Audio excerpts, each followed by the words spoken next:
Hi everybody, and welcome to Sound Bites. We're continuing our installment this week on 4 simple truths about the Bible that nearly everyone seems to forget.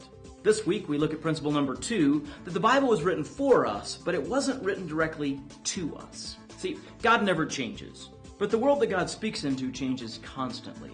The world that we live in today is very different from the world that Abraham, Moses, David, Jesus, or Paul lived in. And see, here's the thing, God knows that, and He has always spoken to His people in ways that make sense to them. Think about Jesus for a minute. When we're talking about Jesus, we often say something like, God became man. But that's not quite right. Jesus wasn't God becoming man. Jesus was God becoming a man. A particular man born into a particular family at a particular time in history in a particular place, into a particular culture. See, He wasn't generic humanity. He was a specific human being. And His ministry reflected that particularity. He didn't speak English. He spoke Aramaic. He didn't make Red Bull out of water, He made wine. Jesus was God speaking into that particular culture in ways that they could understand. But of course, that doesn't mean that Jesus came only for those first century Jewish people. No, Jesus came for all people. Who Jesus is and what Jesus did affects all of us. It affects all of humanity. So even though He wasn't born to a 21st century American family, He was born for 21st century Americans and Russians and Canadians. He came for us all, though He came to a particular group of people, and He ministered in a way that was comprehensible to them. I think the Bible is a lot like that. It was written for all people, but it was specifically written to particular groups of people in particular sets of circumstances. Its truths are wrapped up in the language and the lives of the people that it was originally written to, and its principles are often expressed in particular ways that were specific to the circumstances those people were facing. And when we forget that very simple truth, we can easily end up failing to understand, or worse yet, perverting what the Bible is actually saying. Here's kind of a silly example. Jesus said that He is the bread of life. Now, in the first century, bread was the basic staple of the human diet. Bread was what everyone ate to live. So when Jesus called Himself the bread of life, He was saying that we need Him to live. He's not an optional add-on or an extra treat. He's the essential staple of our spiritual lives. And in the first century, they knew that that's what He was saying. But think about the role of bread in the modern world. For a lot of people in the world today, bread isn't foundational. It's an optional add-on. I mean, you go to a nice restaurant and the waiter asks if you'd like some bread to tide you over until the real meal comes. Or how about this? Have you ever been on a low-carb diet? If so, then you know that at that point, bread isn't just something to be added on. In fact, bread is something to be actively avoided. I'm sure you see the point.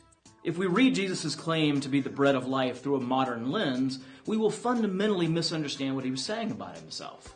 He isn't an extra option to be added on to our real lives. He's the one thing we have to have in order to really live at all.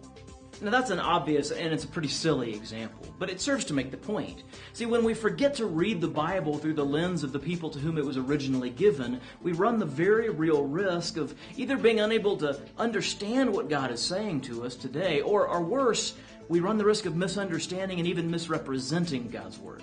It might help to think of it this way. The Bible's full of true principles.